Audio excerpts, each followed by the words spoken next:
পোলা শোন, সামনে ঈদ শুরু হয়ে গেছে। তোর শ্বশুর বাড়ির থেকে কিছু তোর লেগে পাঠানোর কথা কইছে? গত বছর ঈদে তো কিছুই দিল না। মেয়ে একটা বিয়ে দিয়ে দেখো শেষ দায়িত্ব।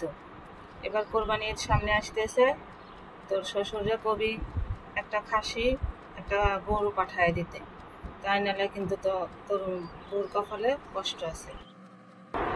মা এগুন আপনি কি কন? হেতাকু অবস্থা তো আমরা জানিয়েই হাগো মাই আমরা আনছি। হাগো হাতের অবস্থা ভালো না, অসুখ বিসুখ এলা ঘর। এরা মাইয়া বিয়ে দিছে, বিয়ের সময় তো আর কম কিছু দেয় নাই, এখনো কি দেবে? আমরাও তাতে আমাকে বোন বিয়ে দিছি, ওই আমরা তো এত কিছু দেই না, তাহলে পরে মেয়ের কাছে এত কিছু চান কেন? তুই এখনই বোর টানস, বোর পক্ষ নিয়ে তুই আমার মুখে মুখে কথা কস। আমি যা কইছি তাই। তুই তোর শ্বশুরের কাছে ফোন দে, তুই কইতে না পারলে আমার কাছে ফোন দে। তোর বউরে কর তার বাপের কাছে ফোন দিয়ে কথা কইতে। এবার ঈদে আগের বাড়ির থেকে খাসি আর গরু যেন আসে, তা না হলে বউ বাপের বাড়ি পাঠাই দিবি। এই আমার শেষ কথা। শোনো, তোমার একটা কথা কই, তুমি তো জানোই আমার মা কেমন।